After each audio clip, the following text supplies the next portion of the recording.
કે રાક્ષસ હતો, રાક્ષસ હોવા છતાં પણ ભગવાનમાં આટલી પ્રીતિ કેમ, અને ભગવાનમાં આટલો કહેવાય કે એની કેમ એટલી બધી મતિ હતી?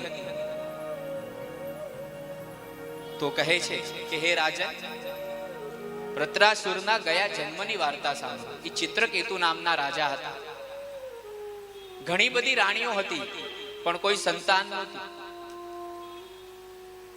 પોતાના કુલગુરુ અને દેવર્ષિ નારદને પ્રાર્થના કરી, કહ્યું કે તમને સંતાન થશે તો હર્ષ અને શોક બંને સાથે થશે.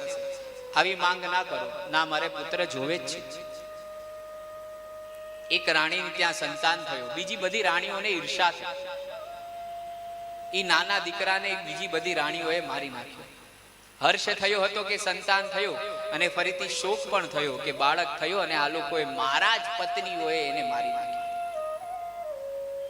નારદજી સંકર્ષણ વિદ્યા પ્રદાન કરે છે. સંકર્ષણ વિદ્યાની ઉપાસના કરીને વિદ્યાધર ચિત્રકેતુ નામનો રાજા શ્રેષ્ઠ વિદ્યાધર બન્યો. પોતાના વિમાનમાં વિહાર કરતા હતા. એક દિવસ જોયું કૈલાશમાં બધા યોગીઓ સાથે, બધા કહેવાય કે શિવના ગણો અને ભક્તો સાથે શિવજી અને માં પાર્વતી સત્સંગ કરી રહ્યા છે. દિગંબર અવસ્થામાં શિવજી બિરાજમાન છે, માં પાર્વતી પણ એમના ખોળામાં બેઠા છે.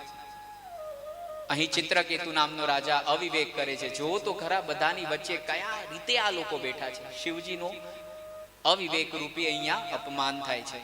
માથી આ જોવાનું નહીં કે વિદ્યા પ્રાપ્તિ કરીને કયા ઘમંડમાં તું મતીમાં ફરી રહ્યો છે. જા, રાક્ષસ કુળમાં તારો જન્મ થાય. માં પાર્વતી, માં જગદંબાના શ્રાપથી ઈ જ ચિત્રકેતુ વિદ્યાધર નામના જે રાજા હતા, ઈ જ બીજા જન્મમાં વૃત્રાસુર થયા. આવી રીતે સુંદર મજાની વૃત્રાસુરની કથા